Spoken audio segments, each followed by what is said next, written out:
दोस्तों, अगर आप आधार ऑपरेटर एंड सुपरवाइजर का एग्जाम देने जा रहे हो या एग्जाम देने की सोच रहे हो, एग्जाम की तैयारी करना चाहते हो, तो ये वीडियो आपके लिए इंपॉर्टेंट है। यहाँ पर मैं एग्जाम में आने वाले मोस्ट इंपॉर्टेंट क्वेश्चन कराने वाला हूँ। यूँ समझ लीजिए कि काफ़ी सालों से एग्जाम में ये क्वेश्चन रिपीट किए जा रहे हैं, और अगर आप भी एग्जाम देने जाओगे तो हो सकता है आपके एग्जाम में भी यही क्वेश्चन आ जाए और आप एक बार में पास हो जाओ। ठीक है, सारे क्वेश्चन मोस्ट इंपॉर्टेंट है, सभी को आप तसल्ली से समझिए, पूरी वीडियो को देखिए। इसके अलावा आपको कोई भी वीडियो देखने की जरूरत नहीं है। ठीक है, अगर आपको इन क्वेश्चन की पीडीएफ चाहिए तो पीडीएफ का लिंक मैं वीडियो के डिस्क्रिप्शन बॉक्स में दे दूंगा, वहां से आप इस पीडीएफ को डाउनलोड कर सकते हो। ठीक है दोस्तों, चलिए स्टार्ट करते हैं क्वेश्चंस को।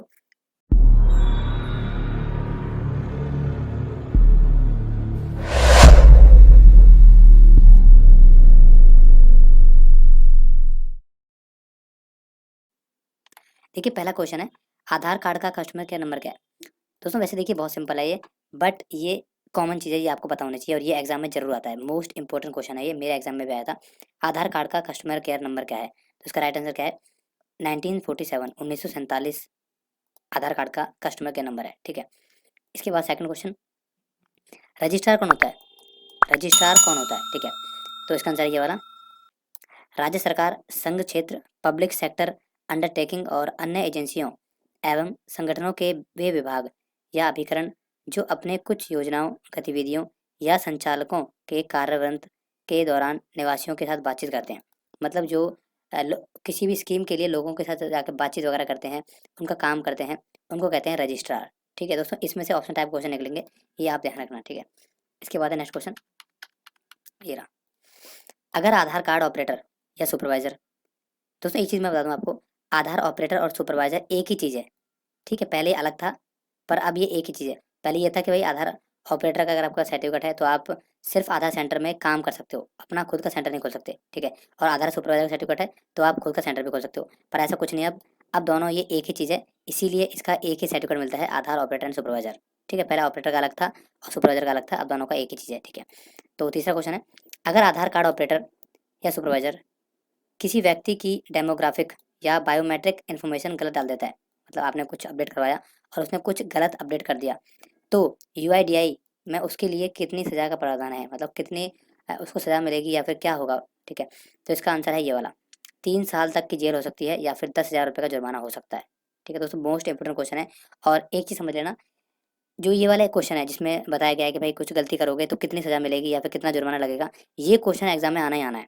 ठीक है, तो इनमें से इस टाइप के जो भी क्वेश्चन है उनको आप रट लेना अच्छी तरीके से कि भाई किस गलती की कितनी सज़ा है, कितना जुर्माना है। ठीक है, तो अगर डेमोग्राफिक या बायोमेट्रिक इन्फॉर्मेशन गलत डाल दोगे तो 3 साल की जेल या फिर 10,000 रुपये का जुर्माना दोनों हो सकता है। ठीक है दोस्तों, इसके बाद है नेक्स्ट क्वेश्चन, अगर देखिए ये भी सेम वही है, अगर आधार कार्ड ऑपरेटर या सुपरवाइजर किसी व्यक्ति की आइडेंटिटी इन्फॉर्मेशन गलत डाल देता है तो उस केस में उसको कितना जुर्माना या सजा होगी, तो उसका आंसर ये रहा, 3 साल तक की जेल हो सकती है या फिर 10,000 रुपये का जुर्माना हो सकता है। देखिए देखिए दोनों सेम है दोस्तों, यहाँ पर दोनों सेम है पर क्वेश्चन अलग है। इसमें था बायोमेट्रिक और अपनी डेमोग्राफिक, और इसमें है आइडेंटिटी इन्फॉर्मेशन। ठीक है, दोनों में ही कितनी है, 3 साल की जेल है और 10,000 रुपये का जुर्माना है। ठीक है, इसके बाद है नेक्स्ट क्वेश्चन, अगर आधार कार्ड ऑपरेटर या सुपरवाइजर किसी व्यक्ति की आइडेंटिटी इन्फॉर्मेशन को यूआईडीएआई के अलावा किसी और कंपनी के साथ शेयर कर देता है, ठीक है, तो उस केस में क्या होगा। मतलब कि आप दुकान पर गए, आधार सेंटर पर गए, वहाँ पर जो आधार सेंटर वाला है उसने आपकी डिटेल को, मतलब आपका जो आधार कार्ड है या फिर आपने जो डॉक्यूमेंट्स वहाँ पर दिए हैं, उन डॉक्यूमेंट्स को किसी और कंपनी के साथ शेयर कर दिया या किसी और कंपनी को आपका डाटा भेज दिया कि भाई इसका नाम ये है, इसकी इन्फॉर्मेशन ये है, तो उस केस में अगर कुछ कंप्लेंट वगैरह हुई या फिर उसने ऐसा कुछ किया होगा तो 3 साल की जेल या फिर 1 लाख रुपए तक का जुर्माना हो सकता है। दोस्तों ये बहुत इंपॉर्टेंट है क्योंकि डाटा शेयर किया गया है। ठीक है, तो इसमें कितना है, 3 साल की जेल और 1 लाख रुपए का जुर्माना। ठीक है, पहले था 10,000 रुपये का जुर्माना, यहाँ पर देखिए दूसरे उसमें चीज़ों में, और इसमें कितना है, 1 लाख रुपए का जुर्माना है। ठीक है, तो ये भी आप अच्छी तरह से रट लेना। ठीक है, इसके बाद है हमारा नेक्स्ट क्वेश्चन, ये देखिए, अगर कोई व्यक्ति अगर कोई व्यक्ति सेंटर आइडेंटिटी डाटा रिपोजिटरी, जो कि CIDR होता है दोस्तों, इसकी फुल फॉर्म भी रट लेना आप कि CIDR की फुल फॉर्म क्या होती है। अगर कोई व्यक्ति CIDR के डाटा इन्फॉर्मेशन में छेड़छाड़ करता है तो UIDAI की तरफ से कितनी सजा का प्रावधान है। मतलब कि जो डाटा आप रखते हो, ठीक है, वो रखते हो किसके पास, हो CIDR के पास। अगर कोई व्यक्ति मतलब उसी के ऑफिस में काम करता होगा, वहाँ पर इन्फॉर्मेशन को छेड़छाड़ करता है या फिर ट्रांसफर वगैरह करता है किसी के साथ में, तो उस केस में कितना है, 10 साल की सज़ा और मतलब या 10,000 रुपये का जुर्माना। ठीक है, 10 साल की सज़ा भी हो सकती है या फिर 10,000 रुपये का जुर्माना भी हो सकता है। ठीक है, ये उनके लिए है जो वहीं पर काम करते हैं, उन्हीं ऑफिस में काम करते हैं और वहीं पर कुछ छेड़छाड़ करते हैं, तो वहाँ पर ये सज़ा मिलेगी, इतना यहाँ पर जुर्माना हो सकता है। ठीक है, इसके बाद नेक्स्ट क्वेश्चन, अगर कोई व्यक्ति centre identity data repository CIDR के सर्वर को हैक करने की कोशिश करता है, तो UIDAI की तरफ से कितनी सज़ा का प्रावधान है? तो इसका आंसर है ये वाला, 10 साल की सज़ा हो सकती है या फिर 10 लाख रुपए का जुर्माना हो सकता है दोस्तों। मतलब कोई अगर CIDR जिसमें कि इन्फॉर्मेशन रखते हो आप, जो आधार कार्ड की वेबसाइट वगैरह है, उसी को हैक करने की कोशिश करता है, तो इतनी सज़ा मिल सकती है और इतना जुर्माना लग सकता है। ठीक है, दोस्तों मोस्ट इंपोर्टेंट क्वेश्चन बता रहा हूँ मैं आपको, इनमें से एक ना एक क्वेश्चन आना ही आना है, हो सकता है 2 क्वेश्चन आ जाए, पर इस टाइप के क्वेश्चन आते ही आते हैं। मेरे पेपर में 3 क्वेश्चन आए थे इस टाइप के, जिसमें पूछा गया था भाई इसमें कितनी जुर्माना है या फिर कितनी सज़ा है। ठीक है, इसके बाद नेक्स्ट क्वेश्चन, इस अधिनियम आधार कार्ड एक्ट 2016 के तहत किसी भी समझौते या व्यवस्था का उल्लंघन एक अपराध है। इसके लिए तो UIDAI ने उसके लिए कितनी सजा का प्रावधान है? ठीक है, तो इसका आंसर है ये वाला, 3 साल की जेल या फिर 10,000 रुपये का जुर्माना हो सकता है। अगर कोई कंपनी ऐसा करती है तो 1 लाख रुपये का जुर्माना होगा। मतलब कि कोई भी समझौते में या फिर व्यवस्था में कुछ भी चीज़ में गड़बड़ करता है आधार कार्ड एक्ट को लेकर, तो उसमें कोई व्यक्ति करेगा तो इतना मिलेगा, 3 साल की सजा या फिर 10,000 रुपये जुर्माना, और कोई कंपनी करेगी तो 1 लाख रुपये का जुर्माना होगा यहाँ पर, सजा प्लस 3 साल की होगी। ठीक है, इसके बाद नेक्स्ट क्वेश्चन, नकली पहचान के साथ एक ऑथोराइज्ड एजेंसी बोलकर लोगों से जानकारी इकट्ठा करना भी एक अपराध है, सही बात है। इसके लिए UIDAI में कितनी सजा का प्रावधान है? मतलब कि किसी ने अपना आधार सेंटर खोल रखा है, अब वो नकली आधार सेंटर है, मतलब उसके पास ना कोई ID है, उसने फर्जी आधार सेंटर खोल लिया। अब क्योंकि बाहर से भाई वो सेम दिखेगा आधार सेंटर की तरह, लोग आएंगे अपने काम करवाएंगे, अपने डिटेल देंगे, तो अगर कोई ऐसा करता है, नकली सेंटर खोलता है, तो उस केस में 3 साल की सजा हो सकती है उसको, या फिर 10,000 रुपये का जुर्माना हो सकता है। ठीक है, और अगर कोई कंपनी ऐसा करती है तो 1 लाख रुपए का जुर्माना हो सकता है यहाँ पर। ठीक है, कोई व्यक्ति करेगा तो 10,000 रुपये और 3 साल की सजा। इसके अलावा कोई कंपनी करेगी तो 3 साल की सजा तो है ही है, प्लस में यहाँ पर 1 लाख रुपये जुर्माना भी हो सकता है। ठीक है, इसके बाद है नेक्स्ट क्वेश्चन, ये देखिए, आधार संख्या धारक की जनसांख्यिकी या फिर बायोमेट्रिक जानकारी को बदलने का प्रयास करने करके आधार संख्या धारक की पहचान को लागू करना एक अपराध है। मतलब कि किसी सेंटर वाले ने बिना डॉक्यूमेंट्स के कोई भी चेंज करता है बायोमेट्रिक या फिर जनसंख्या की, तो उस केस में कितनी सजा मिलेगी? 3 साल की जेल या फिर 10,000 रुपये का जुर्माना। दोस्तों ये क्वेश्चन सेम है पहले वाले की तरह जो बताया गया था, डेमोग्राफिक या फिर बायोमेट्रिक, तो सेम ही क्वेश्चन है, पर ये थोड़ा हिंदी में दे दिया है, उसमें थोड़ा इंग्लिश था, बस इतना फर्क है, बाकी सेम क्वेश्चन है। ठीक है, तो क्वेश्चन घुमा फिरा के पूछे जाते हैं, ये चीज़ आप ध्यान रखना। ठीक है, इसके बाद है नेक्स्ट क्वेश्चन, किसी भी तरह की गलत हरकत के लिए UIDAI ने किस एक्ट में सजा का प्रावधान बताया गया है? तो इसका आंसर है ये वाला। दोस्तों अभी हमने जो ऊपर पढ़ा था कि भाई किसमें कितनी सजा मिलेगी, कितना जुर्माना लगेगा, तो वो इसी एक्ट के अंदर बताया गया है, आधार एक्ट 2016। ठीक है, इसी के अंदर ये सब चीज़ें लिखी पड़ी हैं। ठीक है, इसके बाद है नेक्स्ट क्वेश्चन, ये रहा, आधार सेंटर पर अगर कोई कर्मचारी किसी व्यक्ति के साथ गलत व्यवहार करता है या गाली गलौज करता है या फिर कोई ऐसी भाषा बोलता है, मतलब गंदी भाषा बोलता है, तो उसके लिए कितनी सजा का प्रावधान है? तो इसका आंसर है ये वाला। दोस्तों ये सब चीज़ें हो सकती हैं। ठीक है, महीने में एक या ज़्यादा केस होने पर कर्मचारी को 1 साल के लिए सस्पेंड भी किया जा सकता है। कर्मचारी का मतलब हो गया आधार सेंटर में काम करने वाले लोग, या फिर आधार सेंटर का सुपरवाइजर मान लीजिए, या जिसका आधार सेंटर है उसका मान लीजिए। ठीक है, तो 1 साल की जेल हो सकती है या फिर 1 साल का सस्पेंड हो सकता है उसको। ठीक है, इसके अलावा 1,000 रुपये का जुर्माना भी हो सकता है। और अगर ऐसे महीने में 5 या फिर ज़्यादा केस आ गए, मतलब बहुत बार लोग शिकायत करते हैं कि भाई ये बंदा ऐसा करता है, तो उस केस में 1 साल के लिए सस्पेंड किया जा सकता है या फिर उस पर लीगल कार्रवाई भी हो सकती है। ठीक है, मतलब उसकी ID वगैरह भी बंद हो सकती है, और जेल वगैरह तो नहीं होगी, खाली ID वगैरह बंद हो रही है इसमें। ठीक है, इसके बाद नेक्स्ट क्वेश्चन, दोस्तों ये सब क्वेश्चन की मतलब ये सब बताया मैं आपको, इन सब के ऑप्शन टाइप पूछे जाते हैं क्वेश्चन पेपर में। ठीक है, तो आप इसमें से अगर इनको समझ लोगे अच्छी तरीके से तो ऑप्शन टाइप आसानी से कर दोगे आप। ठीक है, इसके बाद नेक्स्ट क्वेश्चन, अगर आधार कार्ड बनाने वाला आपकी फ़ोटो की जगह किसी और की फ़ोटो या किसी जानवर की फ़ोटो लगा देता है, तो इसमें क्या होगा? UIDAI क्या करेगा? तो इसका आंसर है ये वाला, महीने में एक या ज़्यादा केस होने पर कर्मचारी को 1 साल के लिए सस्पेंड किया जा सकता है।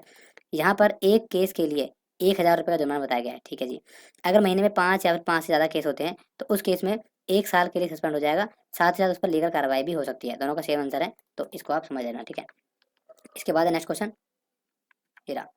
अगर आधार कार्ड बनाने वाला आपकी फ़ोटो की क्वालिटी को कम या फिर ब्लर खींचता है, मतलब आपने देखा होगा आधार कार्ड में अक्सर फ़ोटो जो आती है आपकी बहुत ही ज़्यादा काली आती है, कुछ समझ नहीं आता, कुछ दिखता नहीं है या फिर ब्लर आ जाती है, तो उस केस में आप आधार ऑपरेटर पर जो फ़ोटो खींच रहा है आपकी, उस पर भी केस कर सकते हो। ठीक है दोस्तों, ये चीज़ हमें पता नहीं थी पहले, पर उस पर केस कर सकते हो कि भैया तूने कम क्वालिटी की फ़ोटो खींची है, इसमें कुछ दिख नहीं रहा, मेरी शक्ल दिख नहीं रही। तो उस केस में कितनी सज़ा मिलेगी यूआईडीआई की तरफ से, तो बताया गया है अगर इस तरीके का एक केस होता है तो ऑपरेटर को 25 रुपये का जुर्माना लगेगा। ठीक है जी। महीने में 30 केस होने पर ऑपरेटर आईडी को 180 दिन के लिए सस्पेंड कर दिया जाएगा, मतलब उसकी आईडी को 6 महीने के लिए बंद कर दिया जाएगा। ठीक है। अगर महीने में 50 केस होने पर, मतलब 50 केस होते हैं, तो उस केस में ऑपरेटर आईडी को 1 साल के लिए सस्पेंड किया जा सकता है। ठीक है, तो इस चीज़ की दोस्तों के आप शिकायत कर सकते हो, और मेरे हिसाब से ये चीज़ तो कॉमन है, ये तो आप देखा भी होगा, आपके आधार कार्ड में फ़ोटो वगैरह बहुत ही ज़्यादा काली होंगी, धुंधली होंगी, कुछ समझ नहीं आ रहा होगा, तो इसमें आप ऐसा कर सकते थे। ठीक है। इसके बाद है नेक्स्ट, ये देखिए कन्वीनियंस चार्ज कितना है, मतलब कितना चार्ज होता है आधार कार्ड की जो सर्विस होती है उस पर कितने पैसे आपको देने चाहिए, कितनी फीस होती है। ठीक है।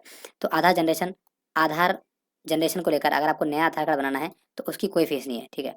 अगर आपको मैंडेटरी बायोमेट्रिक अपडेट करानी है, आपने देखा होगा कि जो 5 साल का बच्चा हो जाता है तो उसका जो पहले वाला आधार कार्ड होता है उस पर उसके बायोमेट्रिक अपडेट नहीं होते, उस पर अंगूठे वंगूठे के किसी के निशान नहीं होते, तो वो अपडेट अगर आपको कराना है तो उसमें भी कोई फीस नहीं होती। ठीक है। इसके अलावा अदर बायोमेट्रिक अपडेट है, मतलब कोई बाद में अपडेट कराना आया है, जैसे कि मान लो मुझे अपडेट कराना है, तो उस केस में 25 रुपये की फीस होती है। ठीक है। इसके अलावा डेमोग्राफिक अपडेट करानी है, एड्रेस वगैरह अपडेट कराना है, तो उस केस में 25 रुपये फीस है। इसके अलावा है Aadhaar search using e KYC finding आधार, मतलब किसी को अपना आधार कार्ड भूल गया है कोई अपना, और उसको अपना आधार नंबर फाइंड करना है, तो उस केस में 20 रुपये यहाँ पर चार्ज लगेगा। ठीक है। इसके अलावा है Aadhaar search using e KYC finding Aadhaar black and white, अगर कोई ब्लैक एंड व्हाइट में निकलवाता है 10 रुपये, और यहाँ पर कोई कलर कॉपी निकलवाता है तो 20 रुपये था। ठीक है। इसके अलावा BFD स्टेटस, कोई चेक करने के स्टेटस भाई मेरा देखियो आधार कार्ड बनाया कि नहीं बना, तो उस केस में कोई भी चार्ज नहीं लिया जाएगा। दोस्तों ये चार्ज हैं जो आपको देने होते हैं। ठीक है। पर आपको यह पता होगी कि एक्चुअल में रियलिटी कुछ और ही है, और बहुत ज़्यादा चार्ज लगता है। ठीक है। स्पेशली बताऊँ मैं, जो ये चीज़ें भाई आधार कार्ड किसी को फाइंड करना है, कोई भूल गया अपना आधार नंबर, तो उसमें दोस्तों 500 600 रुपये भी ले लेते हैं, जबकि 20 रुपये चार्ज बताया गया सिर्फ। ठीक है। तो खैर वो छोड़ो, आप इनको याद रख लेना कि भाई इसमें इतना चार्ज होता है गवर्नमेंट की तरफ से, तो यही आपको वहाँ पर क्लिक करना पड़ता है। ठीक है। इसमें बहुत ऑप्शन टाइप क्वेश्चन बनने वाले हैं आपके। ठीक है। इसके बाद है डेमोग्राफिक अपडेट का मतलब क्या होता है। अगर बोला जाता है कि भाई आधार कार्ड में डेमोग्राफिक अपडेट करनी है तो उसमें कौन कौन सी चीज़ें आती हैं, तो उसमें दोस्तों आपका नाम आता है, जेंडर आता है, डेट ऑफ बर्थ आता है, एड्रेस आता है और मोबाइल नंबर आता है। ये सब चीज़ें डेमोग्राफिक अपडेट के अंदर आती हैं, name, gender, date of birth, Aadhaar, address और मोबाइल नंबर। ठीक है। इसके अलावा है हमारा बायोमेट्रिक अपडेट, तो बायोमेट्रिक अपडेट के अंदर 3 चीज़ें आती हैं, एक तो फोटोग्राफ आपकी, इसके अलावा फिंगरप्रिंट जो आप 10 के 10 उंगलियों को निशान देते हो वो चीज़, और प्लस में आंखों को जो स्कैन किया जाता है वो हमारा बायोमेट्रिक अपडेट में आता है। ठीक है। ये सभी चीज़ दोस्तों आपको पता है कि सेंटर में जाके होती हैं। हालांकि अभी तो ऊपर की जो चीज़ें थी इनको भी अलाउ कर दिया है कि भाई आपको भी सेंटर में जाकर कराना पड़ेगा, पहले ये आप खुद कर सकते थे पर अब बंद कर दिया है। ठीक है। तो ये चीज़ भी आपको पता होना चाहिए, ये लेटेस्ट क्या चल रहा है। इसके बाद आते हैं दोस्तों, यहाँ पर देखिए हमारा 17 क्वेश्चन हो गया, अब करते हैं 18 क्वेश्चन। एक्सेलेशन मैट्रिक्स में संचालक परिवेशक के नाम और संपर्क संख्या का उल्लेख किया जाना चाहिए, झूठ है, इसका आंसर क्या आएगा, सच। ठीक है। इसके बाद नेक्स्ट क्वेश्चन, एक्सेलेशन मैट्रिक्स में रजिस्ट्रार के नाम, रजिस्ट्रार का जो नाम है और शिकायत है, प्रकोष्ठ संपर्क संख्या का उल्लेख न करें, सही है। ठीक है। दोस्तों इनको आप ज़्यादा समझना क्योंकि इस टाइप के क्वेश्चन आते हैं और इनको सिर्फ आप रट लेना, बढ़िया रहेगा। एक्सेलेशन मैट्रिक्स में नामांकन एजेंसी के नाम और कोड संख्या का उल्लेख किया जाना चाहिए, सही बात है। ठीक है। इसके बाद नेक्स्ट क्वेश्चन, ये देखिए यहाँ पर कुछ यहाँ पर कुछ मदद दी गई है, मतलब कुछ बातें लिखी हुई हैं। एक्सेलेशन मैट्रिक्स में कौन सा विवरण जाएगा। ठीक है। तो इसका आंसर है हमारा केंद्र, पता और ये वाला दोनों, ये दोनों चीज़ जाएंगे दोस्तों, केंद्र, पता और ENA नाम कोड, ये सब कुछ जाएगा। ठीक है। इसके बाद है अगला क्वेश्चन, यहाँ पर कुछ मदद दी गई है और नीचे बढ़ते हुए क्या है भाई, ये है इनमें से कौन सा एक्सेलेशन मैट्रिक्स में जाएगा, तो इसका आंसर है ये वाला 1 और 3 4, मतलब केंद्र का पता भी जाएगा, इसके अलावा ऑब्जर्वर का नाम, संपर्क संख्या भी जाएगी, इसके अलावा रजिस्ट्रार नोडल अधिकारी का नाम भी जाएगा। ठीक है। दोस्तों आधार कार्ड को लेकर ही डिटेल है ये, पर आप ज़्यादा इसको रटे ना, मतलब समझे ना, सिर्फ रट लो। ठीक है। इसके बाद यहाँ पर कुछ आइटम दिए गए हैं, ये चीज़ें, इनमें से कौन सा एक्सेलेशन मैट्रिक्स में जाएगा, तो इसका आंसर हमारा 1 2 4। दोस्तों अभी जो पढ़ा था वही है। ठीक है। सेम क्वेश्चन है, देखिए सेम क्वेश्चन आते हैं, बताता हूँ मैं आपको पहले भी वीडियो में। इसके बाद है यहाँ पर कुछ बातें लिखी गई हैं, आपको सही बात पहचाननी है। ठीक है। तो सही बात कौन सी है भाई, सही बात है हमारी ये वाली, 1 नंबर है ये वाली। ठीक है। तो ये बात सही है, ठीक है। ऑपरेटर को हर किसी के साथ समान रूप से व्यवहार करना चाहिए, भले ही वो वरिष्ठ व्यक्ति हो या फिर निःशक्तिजन, मतलब कि कोई ऐसा होता है, अपाहिज होता है, वो क्यों ना हो, सभी के साथ उसको समान व्यवहार करना चाहिए। ऐसा नहीं कि किसी को बहुत ज़्यादा पूछ रहा है और किसी को पूछ नहीं रहा, तो उस केस में ये दिक्कत है, ठीक है। इसके बाद है, इनमें से कथन दिए गए हैं, इनमें से आपको सही कथन पहचानना है। तो सही कथन है हमारे सारे, 1, 2 और 3। पहला क्या है, ऑपरेटर को हर किसी के साथ समान व्यवहार करना चाहिए, सही बात है। दूसरा क्या है, वरिष्ठ नागरिकों के मामले में ऑपरेटर को उन्हें प्राथमिकता देने की प्रयास करना चाहिए, बिल्कुल सही बात है। इसके बाद है तीसरा, यदि बायोमेट्रिक डिवाइस जो डिवाइस है वरिष्ठ नागरिकों की बायोमेट्रिक पता लगाने में असमर्थ है, तो ऑपरेटर को फॉर्म्स कैप्चर विकल्प का चयन करना चाहिए। मतलब दोस्तों देखा होगा कई बार आप अंगूठा वगैरह लगाते हो कस्टमर का, तो अंगूठा लेता नहीं है, तो उस केस में आपको फोर्स कैप्चर विकल्प का चुनना चाहिए। मतलब कि आपको उसके मतलब जो फिंगर लगा रहा है या फिर अंगूठा लगा रहा है उसके ऊपर प्रेस करके आपको थोड़ा सा प्रेस करना चाहिए, ताकि और थोड़ा सा जोर पड़े और उसके फिंगर आ जाएँ, ठीक है। तो ये चीज़ आपको करनी चाहिए, ठीक है दोस्तों। बिल्कुल यहाँ पर सब चीज़ वो चीज़ पूछी गई है जो हमारे सेंटर में हमें करनी है, ठीक है। इसके बाद है, आधार पुनः प्राप्ति का उद्देश्य क्या होता है। मतलब किसी को आप आधार तुरंत चाहिए, मतलब रीइशू कराना है एक तरह से मान लीजिए, तो इसका होता है ये सब चीज़ होती हैं। ये रहा, निवासियों को जोड़ना, उनके आधार बीज की जल्दी से हो सकता है। निवासियों को उनके UIDI या फिर ID खोना, पत्र गंतव्य तक पहुंचा नहीं है 90 दिन हो गया। मतलब कि किसी ने आधार कार्ड बनवाया था और उसको रीइशू करवाना है, तो वो क्यों करवाना चाहता है, तो इनमें से कोई भी कारण हो सकता है, या हो सकता है पहुंचा ना हो, खो गया हो, या फिर उसको जल्दी मतलब जल्दी आधार कार्ड बनवाना है, सभी केस में वो ऐसा कर सकता है, ठीक है। इसके बाद है नेक्स्ट क्वेश्चन, आधारांश सर्जित करने में कितने दिन लगते हैं। मतलब आधार नंबर जनरेट होने में, जो आधार कार्ड बनता है नया आधार कार्ड, उस आधार नंबर को बनने में कितना टाइम लगता है, तो इसका आंसर है ये रहा, नामांकन के दिन से 90 दिन। 90 दिन मतलब करीब 3 महीने लगते हैं आधार नंबर जनरेट होने में, ठीक है। ये आप कस्टमर को बोल सकते हो, ये लीगल है, ठीक है। इसके बाद है नेक्स्ट क्वेश्चन, आधार वितरण में 90 दिन लग जाते, ये तो हो गया हमारा, ठीक है चलो भाई, सही बात है। देखो आधार वितरण में 90 दिन लग जाते हैं, सही बात, 27 इसका आंसर, ठीक है। इसके बाद है नेक्स्ट, आधार वितरण के लिए कितने तरीके होते हैं, तो इसका आंसर है 2 और 3। यानी कि आधार वेब पोर्टल के माध्यम से डाउनलोड कर सकते हो, पंजीकृत मोबाइल संख्या डाल के, ठीक है भाई, सही बात है। इसके अलावा भारतीय डाक सेवा के माध्यम से भी, मतलब पोस्ट ऑफिस के थ्रू भी आधार कार्ड आपको मिलता है। हालांकि जो नया आधार कार्ड है वो अब शायद मुश्किल कभी कभी मिलता है, बाकी आप ऑनलाइन निकाल सकते हो, कोई दिक्कत की बात नहीं है। और आप जो प्लास्टिक वाला मंगवाते हो वो तो पोस्ट ऑफिस के द्वारा ही आता है, ठीक है। तो ये चीज़ आप देख लेना, किसी के थ्रू भी आधार कार्ड आ सकता है। इसके बाद है नेक्स्ट क्वेश्चन, निवासी आधार की स्थिति जानने के लिए निम्नलिखित में से किस नंबर फोन कर सकता है।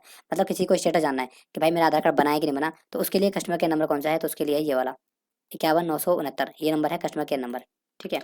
इसके बाद नेक्स्ट क्वेश्चन, एक निवासी ने अपना आधार पत्र खो दिया है, ठीक है भाई, उसके पास नामांकन ID EID उपलब्ध है, ठीक है। SMS के माध्यम से आधार स्थिति जानने का अनुरोध क्या करें उसको, मतलब किसी ने आधार कार्ड बनवाया था और जो एनरोलमेंट की पर्ची होती है वो उससे खो गई है, तो उस केस में क्या होगा, ठीक है। जिसमें पर्ची खो गई है पर उसको नंबर याद है, देखिए नंबर याद है, ठीक है। तो उस केस में वो कैसे पता करेगा स्थिति, स्टेटस कैसे जानेगा, तो इनमें से कोई भी तरीका अपना सकता है। वो इस तरीके से भी कर सकता है, वो इस तरीके से भी कर सकता है, ठीक है। SMS भेज के भी पता लगा सकता है यहाँ पर, ठीक है। इसके बाद है नेक्स्ट क्वेश्चन, एक निवासी अपने आधार की स्थिति जानने के लिए इस पर SMS कर सकता है, बिल्कुल सही बात है, ठीक है। स्टेटस पता करने के लिए वो इस नंबर पर कॉल कर सकता है, यही नंबर है हमारा जो ऑफिशियल नंबर है स्टेटस वगैरह पता करने के लिए, ठीक है। इसके बाद है नेक्स्ट क्वेश्चन, रेनू ने आधार के लिए आवेदन किया था, ठीक है भाई, उसने उसके एक नामांकन केंद्र में अपना जनसंख्यिकी और बायोमेट्रिक विवरण दिया था, ठीक है। विवरण की जानकारी पूरे होने और रेनू आधार भेजने में कितने दिन लगेंगे, तो 90 दिन लगेंगे। मतलब रेनू ने अपना आधार कार्ड बनवाया था, आवेदन किया था, तो कितना टाइम लग जाएगा उसको, 90 दिन लग जाएंगे। देखिए दोस्तों सिंपल क्वेश्चन था, पर इन्होंने रेनू नाम डाल के मतलब क्वेश्चन को बड़ा किया है और अलग तरीके से पूछा है। बात वही है कि भाई कितना टाइम लगता है आधार कार्ड बनने में, तो 90 दिन लगते हैं, ठीक है। दोस्तों मैं आपको बता रहा हूँ बार बार कि भाई क्वेश्चन सेम आते हैं, बट वो अलग तरीके से पूछे जाते हैं ताकि आप कंफ्यूज हो जाओ, और अगर आपने क्वेश्चन समझा होगा तो आप वहाँ पर पास हो सकते हो, सही आंसर पर क्लिक कर सकते हो, ठीक है। तो क्वेश्चन आपको यहाँ पर रटने नहीं है, कुछ क्वेश्चन रट लो जो समझ नहीं आ रहे, पर बाकी क्वेश्चन आप रटो मत, उनको समझो, ठीक है। नेक्स्ट क्वेश्चन है, राधा है 10वीं कक्षा में पढ़ती है, ठीक है भाई, 10वीं कक्षा की छात्र है। वह सरकारी छात्रवृत्ति अ, का फॉर्म कौर फॉर्म का लाभ लेना चाहती है, ठीक है।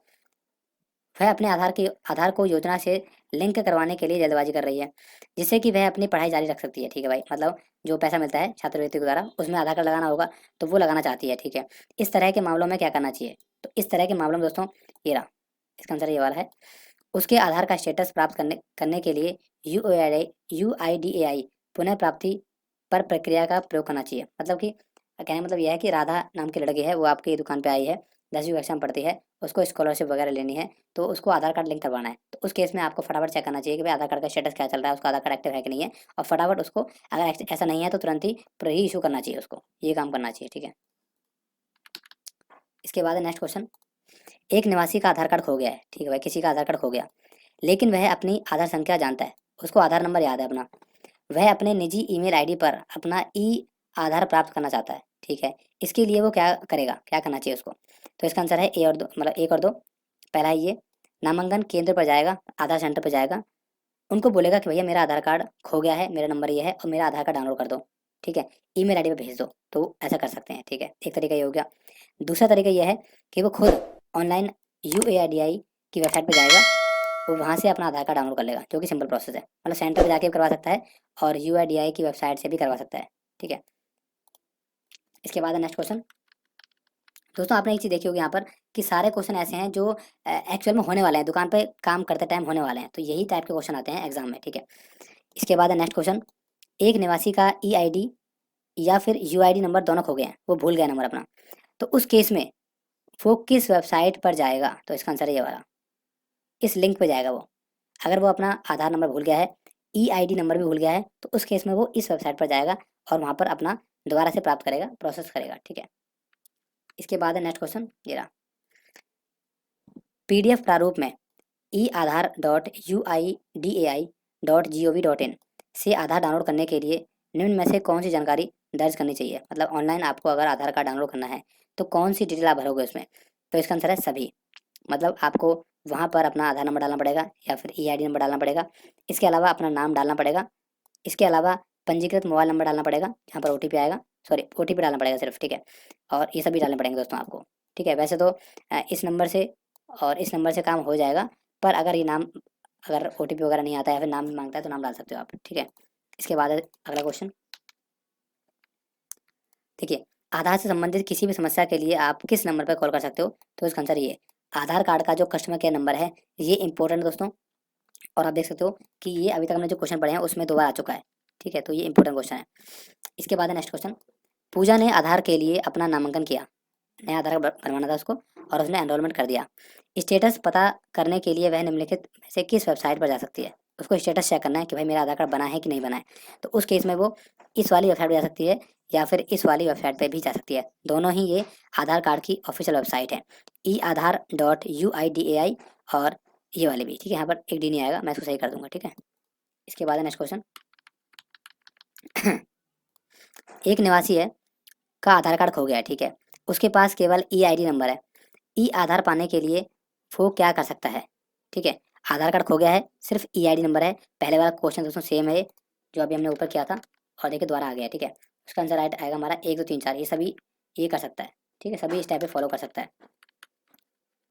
इसके बाद नेक्स्ट क्वेश्चन मैं दिखा देता हूँ कौन सा स्टेप है, क्योंकि आप समझ नहीं आएगा आपका। देखिए सबसे पहले क्या करेगा वो, वेबसाइट पर जाएगा, ठीक है, बात है भाई, पहले क्या जाएगा वेबसाइट पे, ठीक है। उसके बाद क्या करेगा, ID संख्या डालेगा, जो EID नंबर था वो डालेगा, उसके बाद मोबाइल संख्या में जो OTP आएगा वो डालेगा, उसके बाद उसका जो आधार है वो डाउनलोड हो जाएगा, ठीक है। ये स्टेप वो फॉलो करना पड़ेंगे उसको, ठीक है। इसके बाद नेक्स्ट क्वेश्चन, एक निवासी ने उसका आधार कार्ड खो दिया है, ठीक है भाई, लेकिन उसको UID या फिर आधार संख्या पता है, तो वो क्या करेगा? तो सेम क्वेश्चन है, उसमें EID नंबर था, इसमें UID नंबर है, तो इसमें भी क्या करेगा, इसमें भी सेम होगा, इसमें सारे स्टेप फॉलो करेगा। पहले वेबसाइट पे जाएगा, उसके बाद आधार संख्या डालेगा, उसके बाद OTP डालेगा, उसके बाद उसका आधार कार्ड डाउनलोड हो जाएगा, ठीक है। सेम प्रोसेस है, पर क्वेश्चन अलग तरीके से पूछे जाते हैं, इसीलिए यहाँ पर आपको सब चीज़ समझनी चाहिए। नेक्स्ट क्वेश्चन है यहाँ पर, एक आधार संख्या धारक के लिए संबंधित वेबसाइट पर जाकर अपने पंजीकृत मोबाइल पर आधार पाने के लिए इनमें से किसकी आवश्यकता पड़ती है? आधार संख्या धारक के लिए संबंधित वेबसाइट पर जाकर अपने पंजीकृत मोबाइल नंबर पर आधार संख्या प्राप्त करने के लिए क्या करना पड़ेगा? मतलब कि एक तरह से मान लीजिए उसको मोबाइल पर अपना आधार नंबर जानना है, तो क्या करना पड़ेगा उसको? तो इसका आंसर है 1 2 3, EID संख्या चाहिए, मोबाइल नंबर चाहिए, OTP चाहिए, ये सब चीज़ चाहिए, तभी जाकर उसको आधार कार्ड उसके मोबाइल पर मिलेगा, ठीक है। इसके बाद नेक्स्ट क्वेश्चन, एक ऑपरेटर को UID या फिर EID पुनः प्राप्ति री इशू प्रक्रिया के बारे में जानने की आवश्यकता क्यों होती है? मतलब ऑपरेटर को क्यों पता होना चाहिए री इशू के बारे में, ठीक है। तो इसका आंसर क्या है, देख रहे हैं नीचे क्या है इसका आंसर। इसका आंसर दोस्तों ये रहा, आधार संख्या खो जाने के मामले में निवासी को आधार सर्जन के लिए, मतलब आधार संख्या खो गई है तो उस केस में वो रीशू करेगा, ये चीज़ पता होना चाहिए आधार ऑपरेटर या फिर सुपरवाइजर को, भाई रीशू क्यों करना पड़ता है, ठीक है। इसके बाद नेक्स्ट क्वेश्चन, जब आधार पत्र जो आधार कार्ड के साथ आता है पोस्ट ऑफिस के द्वारा आता है, 90 दिनों की समाप्ति के बाद भी नहीं पहुंचा, आपके एड्रेस पर नहीं पहुंचा आपका आधार कार्ड, तो उस केस में क्या होगा? उस केस में दोस्तों पुनः प्राप्ति आप कर सकते हो, रीइश्यू करवा सकते हो। आधार सेंटर पर जाके बोल सकते हो भैया मेरा जो आधार कार्ड है वो अभी तक नहीं आया घर पे, तो इसको दोबारा से रीइश्यू कर दीजिए, तो वो कर देगा। ठीक है। इसके बाद नेक्स्ट क्वेश्चन, यदि आधार संख्या धारक ने अपने नामांकन आईडी या विशिष्ट आईडी खो दी है, मतलब वो अपना आधार नंबर भूल गया है, ईआईडी नंबर भूल गया है, तो वो री इशू करवा सकता है क्या? बिल्कुल करवा सकता है दोस्तों, बिल्कुल करवा सकता है। ठीक है। इसके बाद नेक्स्ट क्वेश्चन, एक आधार संख्या धारक एक स्थायी नामांकित नामांकन केंद्र से मुद्रित ई आधार भी ले सकता है। बिल्कुल सही बात है, आधार सेंटर पर जाकर भी आप अपना आधार कार्ड डाउनलोड करवा सकते हो। ठीक है। Next question, you I D number री इशू प्रक्रिया के लिए निम्न में से किस मामले में मददगार होगा? मतलब रीइशू कब करना चाहिए या फिर रीइशू कब हो सकता है? तो इसका आंसर है ये वाला, किसी भी केस में रीइशू हो सकता है। बेशक आपने अपना आधार कार्ड खो दिया हो सकता है आपको जल्दी है आधार कार्ड लेने की और आप भूल गए हो पहले वाला। इसके अलावा जो आपका आधार कार्ड है हो सकता है वो आपके घर के एड्रेस पर अभी तक नहीं पहुंचा है, तो इन सभी केस में आप रीइशू करवा सकते हो। ठीक है। इसके बाद नेक्स्ट क्वेश्चन, पीईसी पीईसी की फुल फॉर्म क्या है दोस्तों? पीईसी की फुल फॉर्म क्या है? तो इसका आंसर है स्थायी परमानेंट नॉमिनेशन केंद्र। ये हो गया आपका परमानेंट नॉमिनेशन केंद्र, ये पीईसी की फुल फॉर्म है, परमानेंट स्थायी नामांकन केंद्र। ठीक है। इसके बाद नेक्स्ट क्वेश्चन, ये देखिए, टोल फ्री संख्या क्या है जिसके द्वारा एक आधार संख्या धारक ग्राहक सेवा अधिकारी को कॉल करके कुछ सुरक्षा सवालों के जवाब देकर अपना आधार नंबर पा सकता है? ये वाला है। देखिए दोस्तों, 3 बार क्वेश्चन आ गया वाला, आधार कार्ड का जो कस्टमर केयर नंबर है वो क्या है। इसमें इन्होंने इस तरीके से पूछ लिया कि भैया टोल फ्री नंबर वो कौन सा है जिस पर कोई भी व्यक्ति जिसके पास आधार कार्ड है वो फ़ोन करके अपना आधार नंबर जान सकता है, तो वो ये नंबर है। ठीक है। क्वेश्चन दोस्तों सेम है पर पूछने का जो तरीका है वो अलग अलग है। ठीक है। इसके बाद नेक्स्ट क्वेश्चन, नामांकन एजेंसी को उनके अधीन काम करने वाले संचालकों की आईडी के कई सेट के लिए एक पासवर्ड उपयोग करना चाहिए। असत्य है दोस्तों, ऐसा कुछ भी नहीं है। ठीक है। इसके बाद नेक्स्ट क्वेश्चन, नामांकन एजेंसी को ऑपरेटर पर्यवेक्षक के बायोमेट्रिक उनके ऑन बोर्डिंग के दौरान कैप्चर करने से बचना चाहिए। सत्य बात है भाई, मतलब कि कुछ काम हो रहा है तो उसमें अपना देना ये सही नहीं है। ठीक है। इसके बाद है नेक्स्ट क्वेश्चन, जहाँ निवासी से कोई भी डाटा उपलब्ध नहीं कराया, सॉरी जहाँ निवासी ने कोई भी डाटा उपलब्ध नहीं कराया, मतलब कोई भी इन्फॉर्मेशन नहीं दी, कोई भी डॉक्यूमेंट सबमिट नहीं किया, तो उस केस में जो नॉमिनेशन है, जो कर्मचारी है, जो आधार सेंटर वाला है, वो क्या दर्ज करेगा? तो वो एनए दर्ज करेगा। मतलब आप मान लो आपने डेट ऑफ बर्थ नहीं बताई, तो उस केस में जो आधार जो नॉमिनेशन वाला है, जो फॉर्म भरने वाला है, जो आपका आधार सेंटर वाला, वो डेट ऑफ बर्थ में एनए लिख देगा? नहीं दोस्तों, नहीं लिखेगा। क्यों लिखेगा? क्योंकि वो उस केस में आपका आधार कार्ड नहीं बनाएगा। ठीक है। आप उसको बोलो कि भाई मेरे को मेरा नाम नहीं पता, तो बिना नाम का बना दे, तो बिना नाम का बना देगा क्या? वो नहीं बनाएगा ना, तो वो उस केस में कुछ भी नहीं बनाएगा, मतलब आपका काम नहीं करेगा। ठीक है। इसलिए यहाँ पर इसका आंसर गलत है। ठीक है। तो जो जानकारी कंपलसरी है वो आपको देनी ही पड़ती है, अगर आप नहीं दोगे तो आधार सेंटर वाला आपका आधार कार्ड का फॉर्म नहीं भरेगा। ठीक है। इसके बाद नेक्स्ट क्वेश्चन, अस्वीकरण से बचने के लिए नए सिरे से किसी भी नामांकन को कराने से पहले आधार सुविधा की प्रक्रिया का पता लगाना के लिए डैश को अग्र सक्रियता का उपयोग करने के लिए आवश्यकता पड़ती है। इसका आंसर ये वाला, ऑपरेटर को और पर्यवेक्षक को। ठीक है। मतलब जो ऑपरेटर है उसको सब चीज़ पहले देखनी पड़ती है ताकि आपका जो फॉर्म है वो रिजेक्ट ना हो। ठीक है। इसके बाद नेक्स्ट क्वेश्चन है, नामांकन दोस्तों, नामांकन का मतलब आप समझ लेना कि फॉर्म भरना, कोई आधार कार्ड का नया फॉर्म भरना, एक तरह से समझ लीजिए। ठीक है। के दौरान जो कर्मचारी है जो आपका फॉर्म भर रहा है को मोबाइल संख्या डैश को साझा करना सुनिश्चित करना चाहिए। किसको? निवासी को। भाई जो मोबाइल नंबर वो डाल रहा है वो मोबाइल नंबर को एक बार जो आधार कार्ड बनवाने आया है, जो निवासी है, जो अपना काम कराने आया है, उसको भी बोल के बताना चाहिए भैया ये नंबर है ना, ऐसा बोलना चाहिए। ऐसा नहीं है कि नंबर डाल दिया और उसमें बताया भी नहीं और गलत नंबर डाल दिया, तो ये नहीं चलेगा। उसको बताना पड़ेगा भैया आपने ये नंबर डाला है, एक बार चेक कर लीजिए, या फिर ये नंबर बता के बता देगा। ठीक है। नेक्स्ट क्वेश्चन है, बायोमेट्रिक अपवाद और उंगली के निशान सही नहीं पाए जाने पर जो कर्मचारी है किसी भी निवासी को नामांकन करने से इनकार कर देना चाहिए। तो गलत बात है दोस्तों। देखिए गलत इसलिए है दोस्तों, वैसे सही बात है भाई, अगर उंगली के निशान नहीं पाएंगे तो वो मना कर देगा, बिल्कुल सही बात है, पर गलत इसलिए बताया गया है क्योंकि उस केस में दोस्तों आधार कार्ड का जो एक्ट है उसमें बताया गया है भाई कि अगर कोई सीनियर सिटीजन है तो वो इस तरीके से यूज़ करे, अगर किसी के उंगलियों के निशान नहीं आ रहे हैं तो वो बायो उसका आइरिस का यूज़ करे, आंखों का स्कैन करे, तो ये चीज़ करनी चाहिए उसको, इसीलिए यहाँ पर गलत ऑप्शन है। ठीक है। वैसे सही बात थी पर इसलिए गलत है क्योंकि वो दूसरे तरीके भी अपना सकता है। इसके बाद है नेक्स्ट क्वेश्चन, नामांकन कर्मचारी मतलब जो आधार कार्ड बनाने वाला है, जो ऑपरेटर है या फिर सुपरवाइजर है, को निवासी से नवीन नामांकन के लिए किसी भी प्रकार का भुगतान नहीं करना चाहिए। सही बात दोस्तों। अगर कोई बंदा आया है नया आधार कार्ड बनाने, तो नया आधार कार्ड बनाने की कोई फीस नहीं होती, नया आधार कार्ड बनाने की कोई भी फीस नहीं होती है। एक्चुअल में तो अलग है पर कागजों में क्या है, कोई फीस नहीं होती है। ठीक है। तो इसका आंसर होगा सही।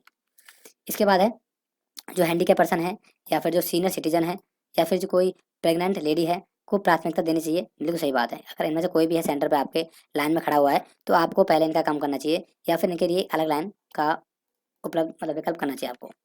इसके बाद है नेक्स्ट क्वेश्चन, निवासी के पूर्व नामांकन की स्थिति जानने के लिए जांचने के बिना बिना नामांकन कर्मचारी को पुनः नामांकन नहीं करना चाहिए। दोस्तों कहने का मतलब यह है कि कोई भी व्यक्ति आपकी दुकान पे आया आधार कार्ड बनवाने के लिए, उसने बोला कि मुझे अपना नया आधार कार्ड बनाना है, तो पहले जो ऑपरेटर है या फिर सुपरवाइजर है, जो कर्मचारी है जो आधार कार्ड बनाने बैठा है, उसको चेक करना चाहिए कि भाई रियलिटी में इसका आधार कार्ड बना तो नहीं है।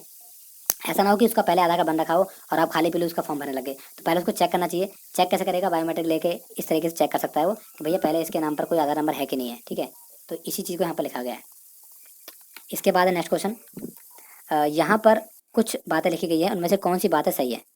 ठीक है, तो कौन सी बात सही है? इसका आंसर है हमारा 3 और 4, ये वाला। निवासी के पूर्व नामांकन की स्थिति जांचने के बिना निवासी का पुनः नामांकन नहीं करना चाहिए। जैसे कि मैंने आपको बताया था, अगर किसी को अपना नया आधार कार्ड बनवाना है, तो उस केस में जो कर्मचारी है, जो ऑपरेटर है, उसको पहले चेक कर लेना चाहिए कि भैया इसका बना है कि नहीं बना, क्या झूठ तो नहीं बोल रहा। उसके बाद ही उसको फॉर्म भरना चाहिए। ठीक है, दूसरा है, ये भी हमने ऊपर किया था कि जो दिव्यांग है, या फिर जो वरिष्ठ है, या फिर कोई गर्भवती महिला है, उसको प्राथमिकता देनी चाहिए। तो दोनों बातें सही हैं, बाकी बातें इसमें गलत हैं। ठीक है, इसके बाद है दोस्तों नेक्स्ट क्वेश्चन, यहाँ पर देखते हुए कुछ कथन कुछ लाइन लिखी हुई है, इनमें से कौन सी लाइन सही है? तो इसका आंसर है ये वाला, 1 और 3। ऑपरेटर आईडी के कई सेट के लिए एक पासवर्ड का उपयोग नहीं करना चाहिए, सही बात है। इसके अलावा कोई भी 2 ऑपरेटर एक ही ऑपरेटर आईडी होने चाहिए, ये भी सही बात है। ठीक है, इसके बाद है नेक्स्ट क्वेश्चन, यहाँ पर कुछ बातें लिखी गई हैं, इनमें से आपको सही बात पहचाननी है। तो उसका आंसर है 3 और 4, ये वाला। जो UIDAI है से आधार जनरेशन SMS प्राप्त करने के बाद ई आधार डाउनलोड करने के लिए निवासी को सूचित करना चाहिए। बिल्कुल सही बात है, ये करना चाहिए। इसके बाद है, नामांकन के लिए निवासी से किसी भी प्रकार का भुगतान के लिए मत पूछो या फिर मत लो, ये भी बिल्कुल सही बात है। अगर कोई नया आधार कार्ड बनाने आया है, तो उस केस में कोई भी फीस यहाँ पर नहीं ली जाएगी। ठीक है, नेक्स्ट क्वेश्चन है दोस्तों, यहाँ पर कुछ बातें लिखी गई हैं, इनमें से कौन सी बात सही है? देखिए दोस्तों, इस टाइप के क्वेश्चन में आते हैं, तो यहाँ पर है 1, 2, 4। तो 1, 2 और 4 तीनों ही बातें यहाँ पर सही हैं। पहली बात क्या है? नामांकन से पहले और नामांकन के दौरान निवासी को नामांकन प्रक्रिया की विस्तृत जानकारी देनी चाहिए। जो सही बात है, सब कुछ उसको बताना चाहिए। ठीक है, इसके बाद है हमारा दूसरा, उन गैर अनिवार्य फील्ड को खाली छोड़ो जिनका निवासी के पास कोई डाटा नहीं है। कोई ऐसे कोई चीज़ ऐसी पूछी जा रही है जिसके पास जो कर्मचारी को जो जो निवासी है, जो आधार कार्ड बनाया है, उसको पता भी नहीं है। तो अगर वो चीज़ कंपलसरी नहीं है, तो उस केस में आप उस डब्बे को खाली छोड़ सकते हो। ठीक है, जैसे कि मान लीजिए ईमेल आईडी होती है, तो ईमेल आईडी कंपलसरी नहीं है आधार कार्ड में डालना। तो अगर कस्टमर को ईमेल आईडी नहीं पता, तो आप उसको खाली छोड़ सकते हो, कोई दिक्कत की बात नहीं है। ठीक है दोस्तों, इसके बाद हमारा चौथा, आधार क्लाइंट में स्वयं के पर्यवेक्षक आधार ऑपरेटर के लॉगिन करें, सही बात है। ठीक है, इसके बाद है नेक्स्ट क्वेश्चन, ऑपरेटर या फिर जो पर्यवेक्षक होता है, सुपरवाइजर होता है, अन्य ऑपरेटर को उनके लॉगिन इन क्रेडेंशियल का उपयोग करके उसके नामांकन क्लाइंट पर लॉग इन करने की अनुमति देनी चाहिए। गलत बात दोस्तों, ये बात गलत है। सभी को वहाँ पर एक आईडी से काम चलाना पड़ेगा, एक तरह से मान लीजिए। इसके बाद है नेक्स्ट क्वेश्चन, ऑपरेटर सुपरवाइजर को धोखाधड़ी से बचने के लिए अक्सर पासवर्ड करना क्या चाहिए? पासवर्ड में परिवर्तन करना चाहिए, चेंजेस करते रहना चाहिए। जिनका पासवर्ड है, जो उनका लॉगिन आईडी पासवर्ड है, उसमें चेंजेस करते रहेंगे तो कोई भी दिक्कत नहीं होगी। हो सकता है कोई कस्टमर ही आपका आईडी पासवर्ड चुरा ले, तो उस केस में अगर बदलते रहोगे तो सही रहेगा। ठीक है, नेक्स्ट क्वेश्चन, ऑपरेटर सिंक आदर्श आवर्ती क्या होनी चाहिए रोजाना? ऑपरेटर सिंक आदर्श आवर्ती क्या होनी चाहिए रोजाना? रोज आपको सिंक करना चाहिए अपने आईडी वाली कार्ड से। ठीक है दोस्तों, कहने का मतलब वही है कि आप अंगूठे से लॉगिन करोगे, वही चीज़ बताई जा रही है यहाँ पर। ठीक है, इसके बाद नेक्स्ट क्वेश्चन, ऑपरेटर पर्यवेक्षक को नामांकन प्रक्रिया के लिए डैश का पालन करना चाहिए। तो इसका आंसर हमारा आएगा क्या? स्टैंडर्ड ऑपरेटर का। ठीक है, जो भी चीज़ स्टैंडर्ड यूज़ की आती हैं। ठीक है, इसके बाद हम करते हैं नेक्स्ट क्वेश्चन। इसके बाद दोस्तों है हमारा, देखिए दोस्तों सेम क्वेश्चन दोबारा आ गया। देखिए मैंने आपको बताया था कि ये क्वेश्चन इंपॉर्टेंट है और बार बार एग्जाम पूछा जा रहा है। आधार कार्ड बनने में कितना टाइम लगता है? तो इसका आंसर है 90 दिन। ठीक है, 90 दिनों के अंदर अंदर आईडी बन जाती है। अगर नहीं बनती है तो उस केस में आपको दोबारा से अप्लाई करना पड़ेगा। ठीक है, देखिए आधार नामांकन के विभिन्न प्रकार क्या हैं, आधार जो बनाते हैं वो किस किस तरीके से होते हैं? तो इस सब तरीके से होते हैं। एक होता है हमारा दस्तावेज आधारित होता है, एक होता है परियकर्ता आधारित होता है, इसके अलावा परिवार के मुखिया पर आधारित होता है। जैसे कि बाल नामांकन हो गया, बच्चों का आधार कार्ड बनता है, तो उसमें परिवार की डिटेल लगती हैं। तो ये सभी प्रकार से आधार कार्ड है वो बनता है एक तरह से, ये समझ लीजिए आप। ठीक है, नेक्स्ट क्वेश्चन है, आधार नामांकन के लिए निवासी द्वारा कौन सा फॉर्म भर जाने की जरूरत पड़ती है, भर जाने की जरूरत पड़ती है। तो इसका आंसर ये वाला आधार नामांकन या फिर सुधार, यही फॉर्म एक ही फॉर्म होता है, तो ये भरने की आवश्यकता होती है नामांकन के लिए, ठीक है। विभिन्न आधार नंबर विभिन्न नामांकन के मामले में बनते हैं, मतलब जो आधार नंबर होते हैं वो अगर क्या कहते हैं उसको अलग अलग नामांकन कराओगे, अलग अलग काम कराओगे तो आपका अलग अलग आधार नंबर बनेगा, तो ऐसा सही नहीं है दोस्तों, गलत बात है। आपका आधार नंबर एक ही रहता है, ठीक है। इसके बाद नेक्स्ट क्वेश्चन, आधार संख्या एक दिन में बन जाती है, तो इसका आंसर क्या होगा दोस्तों? देखिए अलग तरीके से पूछा गया है, आधार संख्या एक दिन में बन जाती है क्या, तो इसका आंसर होगा 70, 90 दिन लगते हैं, ठीक है। नेक्स्ट क्वेश्चन है, आधार नामांकन के बाद निवासी को प्रावर्ती पर्ची दी जाती है, मतलब एक एनरोलमेंट स्लिप दी जाती है, तो वो क्या होती है हमारी EID नामांकन आईडी होती है वो हमारी, उस पर ये नंबर लिखा होता है, एनरोलमेंट आइडेंटिफिकेशन नंबर लिखा होता है उस पर, ठीक है। इसके बाद नेक्स्ट क्वेश्चन, आधार नामांकन का केवल एक प्रकार होता है, यानी दस्तावेज के आधार पर नामांकन असत्य है दोस्तों, मैंने अभी बताया था आपको ऊपर कि इस तरीके के आधार कार्ड बनते हैं इस तरीके से, ठीक है, तो सिर्फ दस्तावेज आधार पर नहीं बनता। इसके बाद हम नेक्स्ट क्वेश्चन हमारा, निम्नलिखित के बीच कौन सा आधार लेने के लिए पात्र है, ठीक है। इसका आंसर है ये वाला, कोई भी निवासी जो भारत में 182 दिनों या उससे ज़्यादा अवधि से रह रहा है, इतने टाइम से रह रहा है, तो वो अपना आधार कार्ड बनवा सकता है, कोई दिक्कत की बात नहीं है, ठीक है। इसके बाद है नेक्स्ट क्वेश्चन, 187 दिनों या उससे अधिक की अवधि से भारत में रहने वाला कोई भी निवासी अपना आधार कार्ड बनवा सकता है, तो बिल्कुल सही बात है, अभी हमने ऊपर ही किया है, ठीक है। इसके बाद कोई भी भारत का कोई भी नागरिक जो पिछले 1 वर्ष से अधिक विदेश में रह रहा है आधार के लिए पात्र होगा, गलत बात है, आधार के लिए पात्र नहीं होगा। अगर 1 साल से वो विदेश में रह रहा है तो वो अपना आधार कार्ड नहीं बनवा सकता, ठीक है दोस्तों। इसके बाद नेक्स्ट क्वेश्चन है, इसको ऐसा कर लेता हूँ थोड़ा छोटा, ठीक है। ये देखिए, कोई भी निवासी जिसके पास कोई दस्तावेज नहीं है, कोई डॉक्यूमेंट्स नहीं है उसके पास, या अन्य प्रकार के नामांकन के लिए योग्य है, वह भी नामांकित किया जा सकता है। तो अगर दोस्तों कोई भी डॉक्यूमेंट नहीं होगा तो क्या होगा, गलत है, वो अपना कोई भी काम नहीं करवा सकता, आधार कार्ड नहीं बनवा सकता, ठीक है, बिना डॉक्यूमेंट्स के। इसके बाद नेक्स्ट क्वेश्चन, कई बार आधार जारी किए जाने के अलावा आधार संख्या समाप्त करने के लिए कारणों मामलों में निवासियों को पुनः नामांकित करने की आवश्यकता होती है, तो ये बात सही दोस्तों, होती है, बताया था मैंने आपको, कई बार आधार कार्ड खो जाता है, कई बार आधार कार्ड आपके एड्रेस पे पहुंचता नहीं है, तो उस केस में होता है ये चीज़ें, ठीक है। इसके बाद है नेक्स्ट क्वेश्चन, इनमें से कौन सा दस्तावेज आधारित नामांकन में अनिवार्य है, मतलब अगर कोई डॉक्यूमेंट्स के बेस पर अपना आधार कार्ड बना रहा है तो कौन से डॉक्यूमेंट्स इनमें से उसको देने ही पड़ेंगे, तो इसका आंसर ये वाला है, उसको अपने डॉक्यूमेंट देने पड़ेंगे, क्योंकि डॉक्यूमेंट का आधार बना रहा है तो उसको अपने डॉक्यूमेंट्स ही देने पड़ेंगे, आइडेंटिटी प्रूफ देना पड़ेगा, एड्रेस प्रूफ देना पड़ेगा, इसके अलावा रेजिडेंस प्रूफ देना पड़ेगा उसको, ठीक है। इसके बाद नेक्स्ट क्वेश्चन है हमारा, निम्नलिखित में से किस प्रकार के नामांकन में निवासी POI और POR दस्तावेज जमा करता है, तो इसका आंसर ये वाला है। देखिए दोस्तों, इसी क्वेश्चन को घुमा के पूछा गया है कि ये डॉक्यूमेंट जो लगेंगे वो किस टाइप के आधार नामांकन की जरूरत होते हैं, तो वो है हमारे दस्तावेज आधारित पे, ठीक है। इसके बाद नेक्स्ट क्वेश्चन, परिचयकर्ता से संबंधित जानकारी में से कौन सी चीज़ें परीक्षा आधारित नामांकन में कैप्चर की जाती हैं, 1, 2 और 5 दोस्तों। ये क्या होता है, आपने देखा होगा कई बार आप एड्रेस वगैरह चेंज कराते हो अपने, मान लीजिए भाई के आधार कार्ड से एड्रेस चेंज करवा रहे हो, या पिताजी के नाम से एड्रेस चेंज करवा रहे हो, उनके आधार कार्ड में जो एड्रेस है वो डलवा रहे हो, तो उस केस में ये सभी चीज़ें जरूरी होती हैं। नाम जरूरी होता है परिचयकर्ता का, मतलब जिसके नाम पे करवा रहे हो, इसके अलावा उसकी आधार संख्या तो चाहिए, इसके अलावा उसकी बायोमेट्रिक जानकारी भी चाहिए, उसको भी यहाँ पर अपनी बायोमेट्रिक जानकारी देनी पड़ेगी, ठीक है, अगर वो उसके बिहाफ पे बना रहा है तो, ठीक है। एड्रेस का हो गया, कई बार क्या होता है कि बच्चों का जो आधार कार्ड बनता है तो उसमें भी पेरेंट्स को डिटेल देनी पड़ती है, तो उसके लिए यहाँ पर बोला गया है, ठीक है। नेक्स्ट क्वेश्चन है, परिचय आधारित नामांकन की सुविधा के लिए परिचयकर्ता कौन बन सकता है, तो परिचयकर्ता दोस्तों इनमें से कौन बन सकता है, इसका आंसर है ये वाला, देखिए, रजिस्ट्रार के कर्मचारी, चुने गए स्थानीय निकाय सदस्य, या फिर स्थानीय प्रशासनिक निकाय के सदस्य बन सकते हैं, ठीक है। इसके बाद नेक्स्ट क्वेश्चन, क्या ऑपरेटर या सुपरवाइजर परिचयकर्ता बन सकता है, नहीं, मतलब कोई अपने बिहाफ पर आधार कार्ड बना सकता है, एक बार मैं इसकी गारंटी ले रहा हूँ, तो ऐसा नहीं हो सकता, वो नहीं बना सकता, जो ऑपरेटर बनाने वाला है वो नहीं बन सकता। इसके बाद नेक्स्ट क्वेश्चन, इनमें से कौन परिचयकर्ता आधारित नामांकन प्रस्तुत करता है, तो इसका आंसर ये वाला, एक स्वास्थ्य कार्यकर्ता ऑपरेटर को निवासी संबंधित संदर्भित करता है, एक स्वास्थ्य कार्यकर्ता ऑपरेटर को निवासी संदर्भित करता है, मतलब कि उसको बताता है कि भाई ये निवासी है, ठीक है। इसके बाद है, इनमें से कौन बाल नामांकन के लिए पात्र है, मतलब बच्चों का आधार कार्ड किसका बन सकता है इनमें से, तो इसका आंसर ये वाला, कोई भी बच्चा जिसकी उम्र 5 साल से कम है वो बच्चों का आधार कार्ड बना सकता है, बाल नामांकन कर सकता है, ठीक है। इसके बाद है नेक्स्ट क्वेश्चन, निवासियों के कहने पर बायोमेट्रिक सूचना को कैप्चर किए बिना किसी वयस्क को बच्चों के रूप में नामांकित किया जाना चाहिए, गलत बात दोस्तों। गलत बात है ये। किसी वयस्क को बच्चों के रूप में आप नामांकित नहीं कर सकते, ठीक है, मतलब आपने।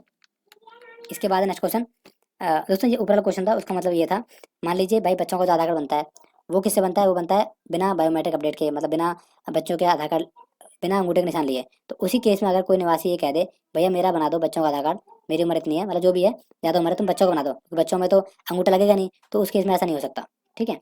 इसके बाद नेक्स्ट क्वेश्चन 21वां क्वेश्चन है, 5 वर्ष से कम आयु के बच्चों सहित सभी व्यक्तियों के नामांकन के लिए बायोमेट्रिक जानकारी चाहिए होती है। तो बिल्कुल यहाँ पर दोस्तों गलत बात है, क्योंकि 5 वर्ष से अधिक जो बच्चा होगा जिसकी उम्र 5 वर्ष से ज़्यादा है, उसी के बायोमेट्रिक लगेंगे, उसी के अंगूठे के निशान लगेंगे, ठीक है। देखिए आधार के लिए नामांकन करते समय, मतलब कि आधार कार्ड फॉर्म भरते समय कौन सी जानकारी आवश्यक नहीं है, मतलब इनमें से कौन सी चीज़ है जो आवश्यक नहीं है, आप नहीं दोगे तो भी काम चल जाएगा। तो इसका आंसर दोस्तों क्या है, जाति। जाति आवश्यक नहीं है, आपको पता है, नाम आवश्यक होता है, एड्रेस भी आवश्यक है, आयु भी आपकी आवश्यक है, पर जाति आवश्यक नहीं है आपकी, ठीक है। तो ये चीज़ आप नहीं बताओगे तो भी आपका काम चल जाएगा, ठीक है। इसके बाद नेक्स्ट क्वेश्चन, ठीक है, HOF आधारित नामांकन में निम्नलिखित में से कौन सी जानकारी कैप्चर की गई है। इसका आंसर है उपरोक्त सभी।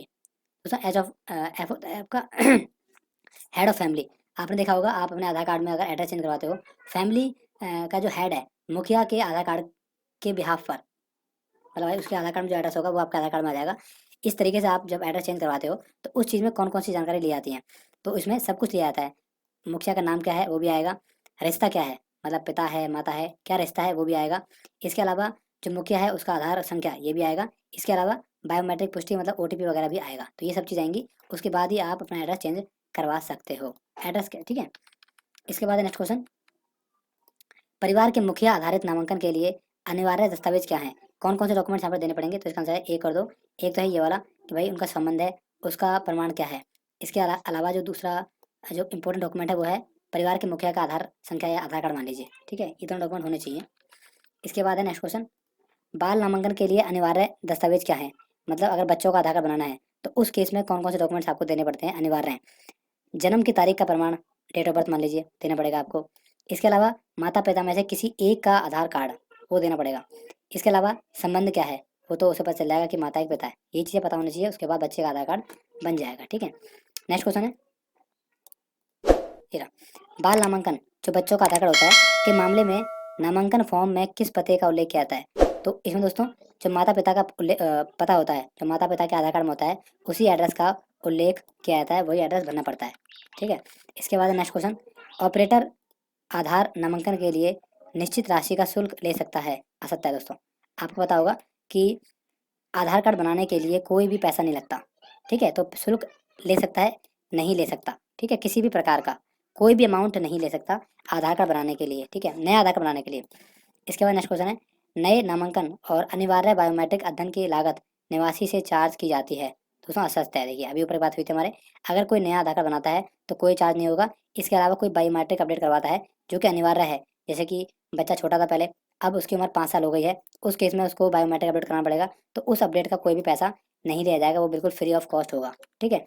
इसके बाद नेक्स्ट क्वेश्चन, हीरा, प्राधिकरण द्वारा निर्धारित राशि से अधिक राशि चार्ज करने वाले ऑपरेटर या पर्यवेक्षक के खिलाफ क्या कदम उठाए जाएंगे। मतलब कोई जो राशि बताई है, जो फीस बताई है आधार कार्ड के डिपार्टमेंट ने कि भाई इस काम के इतने पैसे लगेंगे, अगर कोई भी ऑपरेटर है, कोई भी सुपरवाइजर, कोई भी आधार सेंटर वाला उस पैसे से ज़्यादा पैसे लेता है तो उस केस में क्या कदम उठाया जाएगा। तो 1 और 2 प्रतिबंधनीकरण हो जाएगा, यानी कि हो सकता है उसकी जो आईडी बंद हो जाए। इसके अलावा पहले जाँच होगी, जाँच और उसकी आईडी बंद भी हो सकती है, ठीक है। इसके बाद नेक्स्ट क्वेश्चन, निम्नलिखित में से निवासी के बायोमेट्रिक विवरण को प्रस्तुत करता है। तो इसका आंसर है उपरोक्त सभी। ये भी आता है, ये भी आता है, ये भी आता है, सब कुछ आता है बायोमेट्रिक अपडेट में। चेहरे की छवि आती है, 10 के 10 फिंगरप्रिंट आते हैं और आंखों का स्कैन किया जाता है। चेहरे की छवि दोस्तों मतलब हो गया आपके फोटो, ठीक है। इसके बाद नेक्स्ट क्वेश्चन, निम्नलिखित में से कौन सा निवासी के जनसंख्या के विवरण का संदर्भ करता है। तो इसका आंसर है ये वाला, मतलब आपकी जो डेमोग्राफिक अपडेट होती है उसमें क्या आता है, उसमें ईमेल आईडी और मोबाइल नंबर आता है आपका, ठीक है। बाकी चीज़ें भी आती हैं, एड्रेस वगैरह, पर इन ऑप्शन में ये दोनों है, ठीक है। इसके बाद नेक्स्ट क्वेश्चन, नामांकन के लिए अपेक्षित सूचना में निम्नलिखित शामिल है। इसका आंसर हमारा मतलब जो अनिवार्य एक तरह से मान लीजिए, वो क्या है, अनिवार्य क्या है, नाम अनिवार्य है, पता अनिवार्य है, जेंडर अनिवार्य है, ईमेल आईडी अनिवार्य नहीं है दोस्तों, यहाँ पर गलत लिखा हुआ है, ठीक है। बाकी मोबाइल नंबर अनिवार्य है। तो ये सब चीज़ें अनिवार्य होती हैं आधार कार्ड बनाने के लिए, ये आपको देनी ही पड़ती हैं, ठीक है। इसके बाद नेक्स्ट क्वेश्चन, निम्न में से किसको अनिवार्य अपडेट की आवश्यकता पड़ती है? तो बताया था मैंने आपको कि 5 साल की उम्र जैसे हो जाती है बच्चे की, तो उसको अपने बायोमेट्रिक अपडेट करा लेना चाहिए। तो यही हमारा अनिवार्य अपडेट कहलाता है और इसी का कोई भी चार्ज नहीं लिया जाएगा, ठीक है। नेक्स्ट क्वेश्चन है, आधार बनाने की प्रक्रिया में डुप्लीकेशन प्रक्रिया क्या होती है? दोस्तों किसी भी डुप्लीकेट नामांकन की जांच करना और अस्वीकार करना को कहते हैं डुप्लीकेशन। मतलब कोई आधार कार्ड बनाना है अपना और हो सकता है उसका आधार कार्ड पहले से बना हुआ है, तो उस केस में जो जांच की जाती है उसी प्रक्रिया को कहते हैं डुप्लीकेशन, ठीक है। इसके बाद है नेक्स्ट क्वेश्चन, आधार बनाने की प्रक्रिया के सही क्रम क्या है? तो सही क्रम है 2 5 3 4, मतलब कि पहले आएगा आपका ये वाला नामांकन पैकेट CIDR में अपलोड किया जाता है, ठीक है भाई, सबसे पहले। उसके बाद यहाँ पर प्राधिकरण प्राप्त नामांकन डाटा में संशोधित किया जाता है, ठीक है भाई। इसके बाद है प्राधिकरण संख्या प्रदान की जाती है, ये भी ठीक है। और चौथा है हमारा आधार संख्या के निवासी को सूचित कर दिया जाता है। तो ये सब कुछ स्टेप होते हैं एक आधार कार्ड बनाने से लेकर आधार कार्ड बनने तक का, मतलब आधार नंबर मिलने तक का प्रोसेस, ठीक है। इसके बाद नेक्स्ट क्वेश्चन, यदि निवासी यदि किसी निवासी के पास प्रमाण की आवश्यक सहायक दस्तावेजों में से कोई भी नहीं है, कुछ भी नहीं है उसके पास, तो नामांकन क्या होगा? तो उसमें दोस्तों क्या होगा, मैं बताया था आपको कि उसमें नामांकन नहीं किया जाएगा। इसका आंसर ये वाला, ये देखिए, ये परीक्षाकर्ता के आधारित नामांकन परिवार के प्रमुख आधारित नामांकन किया जाएगा दोस्तों। इसका मतलब एक क्वेश्चन तो मैं गलत पढ़ लिया है। प्रमाण की आवश्यकता नहीं नामांकन किया जाएगा दोस्तों, इसका मतलब यह देखिए, यहाँ पर एड्रेस की बात हो रही है। एड्रेस अगर आपको चेंज करना है उस केस में आपके पास कोई डॉक्यूमेंट नहीं है, तो आप परिवार के सदस्यों का परिवार के किसी भी मुखिया का या दे सकते हो। इसके अलावा बच्चों का जो आधार कार्ड बनता है उसमें भी आपको अपने डॉक्यूमेंट्स की आवश्यकता नहीं पड़ती, तो उस केस में आप ये डॉक्यूमेंट्स लगा सकते हो और अपना आधार कार्ड बनवा सकते हो, ठीक है। अपडेट वगैरह जो भी है बनवा करवा सकते हो, ठीक है। इसके बाद है नेक्स्ट क्वेश्चन, बच्चे के लिए अनिवार्य बायोमेट्रिक अपडेट की फ़ीस कितनी है? मैंने बताया था आपको कि उसकी कोई फ़ीस नहीं है।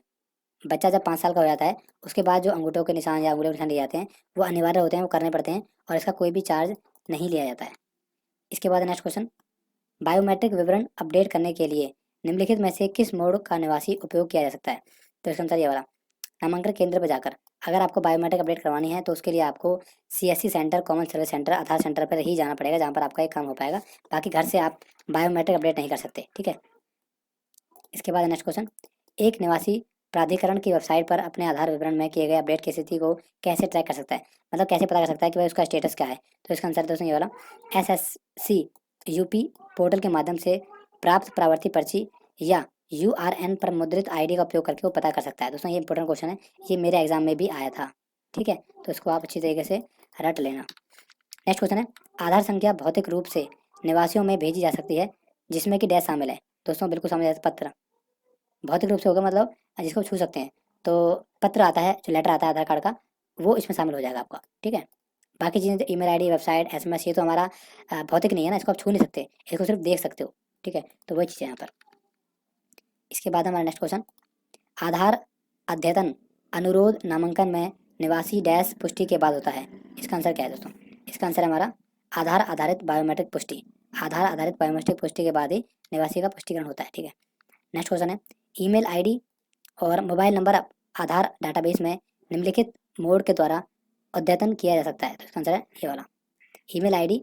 और अगर आपको मोबाइल नंबर चेंज करवाना है तो उसके लिए आपको नामांकन केंद्र पर ही जाना पड़ेगा, सेंटर पर ही जाना पड़ेगा, ठीक है। नेक्स्ट क्वेश्चन है, निवासी का पता आधार डाटा में निम्नलिखित मोड द्वारा अद्यतन किया जा सकता है, मतलब चेंज किया जा सकता है। तो पता चेंज करना है दोस्तों, पता आप ऑनलाइन भी चेंज कर सकते हो, जो एड्रेस है वो आप ऑनलाइन भी चेंज कर सकते हो, ठीक है। इसके बाद नेक्स्ट क्वेश्चन, पंजीकृत मोबाइल संख्या ऑनलाइन मोड SSUB पोर्टल के माध्यम से निवासी के पता अद्यतन के लिए आवश्यक होती है। बिल्कुल सही बात दोस्तों, क्योंकि आपको पता है जब आप ऑनलाइन अपडेट करते हो एड्रेस को तो वहाँ पर आपके जो मोबाइल नंबर है उस पर OTP आता है, तो मोबाइल संख्या होना बहुत ज़्यादा इंपॉर्टेंट है, ठीक है, ऑनलाइन काम करने के लिए। इसके बाद है next question, online mode SSUP portal के माध्यम से नए मोबाइल नंबर को अपडेट करने के लिए निवासी को पंजीकृत मोबाइल नंबर अनिवार्य है। दोस्तों इसका आंसर हमारा ये आएगा, देखिए, मोबाइल नंबर आप ऑनलाइन अपडेट नहीं कर सकते, मोबाइल नंबर SSUP पोर्टल पर प्रयोग करके अद्यतन यानी कि चेंज नहीं किया जा सकता, ठीक है। इसके बाद next question, OTP SSUP portal के माध्यम से पता अद्यतन जमा करते समय मोबाइल नंबर पर भेजा जाता है। सही बात दोस्तों, आधार में पंजीकृत मोबाइल नंबर पर भेजा जाता है OTP, ठीक है, जो आधार कार्ड में रजिस्टर्ड होता है जब भी आप कोई चेंज वगैरह करवाते हो। इसके बाद नेक्स्ट क्वेश्चन, ऑपरेटर पर्यवेक्षक स्वयं के द्वारा उसके मोबाइल नंबर अपडेट कर सकते हैं। गलत बात दोस्तों। मतलब जो ऑपरेटर है आधा घंटा चला रहा है वो अपने मोबाइल नंबर द्वारा या फिर अपनी जानकारी द्वारा किसी दूसरे का मोबाइल नंबर चेंज कर सकता है, ऐसा नहीं है दोस्तों, नहीं कर सकता। ठीक है, वीडियो को खत्म करता हूँ, मिलते हैं नेक्स्ट वीडियो में। Thank you very much.